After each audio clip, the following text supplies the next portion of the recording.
नमस्ते दोस्तों, आज हम आप लोगों को एमपी टेट वर्ग 3 के हिंदी विषय के गद्यांश और पद्यांश को सॉल्व करना सिखाएंगे। वर्ग 3 की परीक्षा में 15 नंबर का गद्यांश और पद्यांश आता है, जिसमें 7 नंबर का गद्यांश और 8 नंबर का पद्यांश आता है, जिससे आपके टोटल 15 नंबर पक्के होते हैं। उसी को मद्देनज़र रखते हुए आज हम आपके सामने एक गद्यांश और पद्यांश लेकर उपस्थित हुए हैं। सुप्रीम कोर्ट ने आदेश निकाला है कि सभी सेवारत शिक्षकों को एमपी टेट वर्ग 3 की परीक्षा को पास करना है, तो उसी के हिसाब से हम सरल भाषा में जो सभी शिक्षकों को समझ में आ जाए, जिसमें कविता यहाँ से स्टार्ट की जा रही है। क्या तुमने कभी सुनी है सपनों में चमकती कुल्हाड़ियों के भय से पेड़ों की चित्कार। मतलब कवि का भाव यहाँ पर यह है, पेड़ों पर कुल्हाड़ियाँ चलती हैं, उस कुल्हाड़ियों के भय से, उन कुल्हाड़ियों के डर से पेड़ों की चीख निकल रही है। वो तुमने कभी सुनी है अपने सपनों में, अपने मन में उन पेड़ों का कभी दर्द महसूस किया है?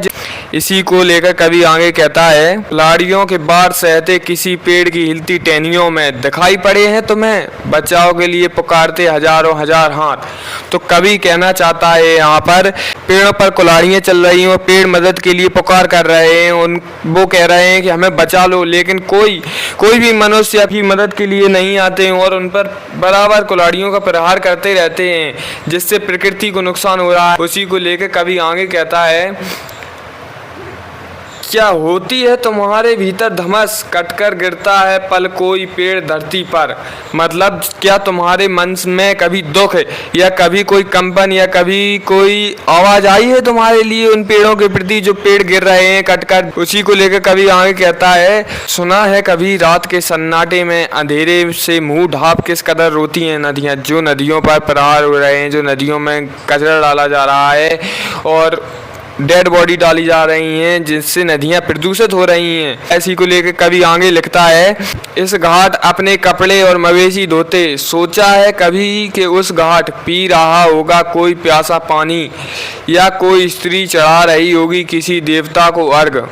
मतलब कवि कह रहा है कि इस घाट तुम अपने कपड़े नदी में धो रहे हो, अपने पशु गाय भैंसे उनमें नहला रहे हो, तो तुमने कभी सोचा है कि इस घाट तुम एक जो नदी को गंदा कर रहे हो, वही नदी बहते हुए किसी आगे दूसरे किनारे पर कोई पानी पी रहा होगा उस नदी का, और कोई स्त्री उस नदी के जल से किसी भी देवता की पूजा के लिए जल ले रही होगी, किसी देवता को जल चढ़ा रही होगी।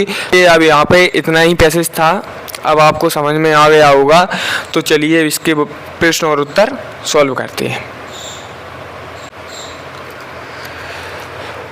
पहला प्रश्न है, प्रस्तुत कविता का मूल स्वर क्या है?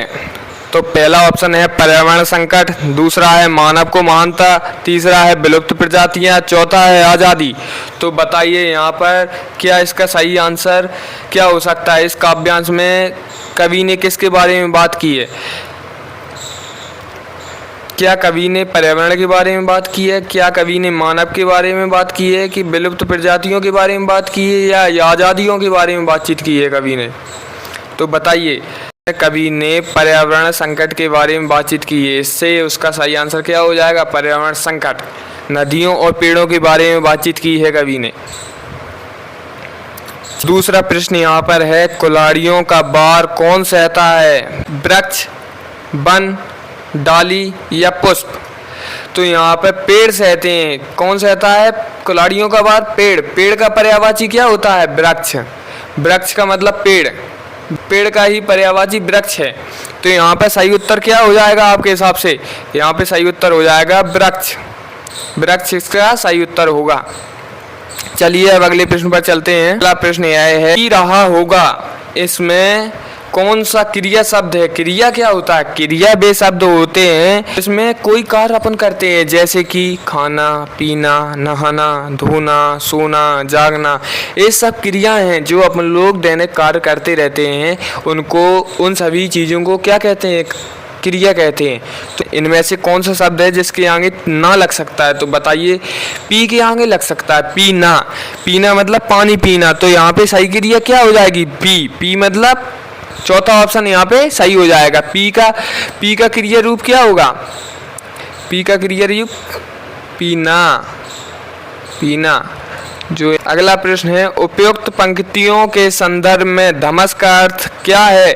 पहला है धर्म को मानने वाला, दूसरा है दिल दहलाने वाली आवाज़, तीसरा है जल देवताओं को जल चढ़ाना, चौथा है उद्देश्य। तो आप बताइए इनमें से सही उत्तर क्या हो जाएगा? बताइए मैंने क्या बताया यहाँ पर अभी आपको कि दिल दहलाने वाली आवाज़, धमस का मतलब है दुख या कंपन, कोई आवाज़ आपके अंदर से आ रही है, जो पेड़ कोई धरती पर गिर रहा है कटकर, तो आप धमस का सही उत्तर क्या हो जाएगा? दिल दहलाने वाली आवाज़। अब चलते हैं अगले प्रश्न पर। अब प्रश्न में पूछा गया है अगले प्रश्न में, स्त्री का विपरीत शब्द क्या है? मतलब स्त्री का विलोम शब्द क्या है? मानव, पुरुष, दानव या मनुष्य? तो स्त्री का विलोम शब्द क्या होता है? यहाँ पे सही उत्तर होगा पुरुष। पुरुष शब्द ही सही उत्तर है इस प्रश्न का। चलते हैं अगले प्रश्न पर। नदियां का एक वचन है नदी या नदियों या नदी या नदियाँ? तो यहाँ पे सही उत्तर क्या होगा आप बताइए। एक वचन का मतलब कोई एक चीज़, तो नदियाँ यहाँ पे नदियाँ, यहाँ पे क्या है? बहुवचन है यहाँ पे नदियाँ। जो नदियाँ शब्द लिखा है यहाँ पे दिया गया अपन को, उस वो क्या है? बहुवचन शब्द है, बहुवचन। तो इसके बारे में पूछा गया है कि एक वचन क्या होगा इसका? बहुवचन है, तो इसके बारे में पूछा गया है कि इसका एक वचन क्या होगा। तो चलिए शुरू करते हैं। यहाँ पे बताते हैं कि नदी, ये शब्द कोई शब्द ही नहीं होता है। पहली बात तो ये शब्द गलत है। और नदियों, ये तो खुद पर्यायवाची शब्द है, मतलब ये तो खुद बहुवचन शब्द है, तो ये तो गलत हो ही जाएगा। और नदी, नदियों का पर्यायवाची, नदियों का एक वचन क्या होगा? नदी, नदी, नदी। इसका सही उत्तर क्या हो जाएगा? नदी। यहाँ पे सही उत्तर क्या होगा? नदी। और ये शब्द भी गलत है, इसलिए इसका सही उत्तर क्या होगा? नदी।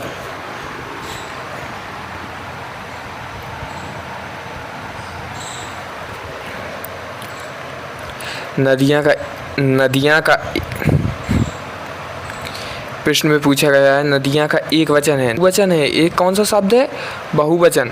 बहुवचन मतलब बहुत सारी नदियाँ, जो बहुत सारी नदियाँ हैं उनको क्या बोलते हैं? नदियाँ। और एक नदी, एक वचन पूछा गया तो उसका सही एक वचन क्या होगा? ए वाला नदी, क्योंकि ए वाला नदी गलत हो जाएगा। और नदियाँ, नदियों, ये तो खुद बहुवचन शब्द है, और ए वाला शब्द तो कुछ शब्द ही नहीं होता है। नदियाँ, नदियाँ क्या शब्द होगा? गलत सेंस देगा ना, इसलिए इसको बताया गया है कि नदियाँ, नदियों का एक वचन क्या होगा? नदी। तो दोस्तों अगर आपको वीडियो पसंद आई हो और अच्छी लगी हो, आपको वीडियो इन्फॉर्मेटिव लगी हो, तो वीडियो को लाइक कर दें। वीडियो को लाइक, शेयर, अपने सभी व्हाट्सएप ग्रुप में शेयर कर दें, जिससे कि और भी टीचर्स को मदद मिल सके इससे।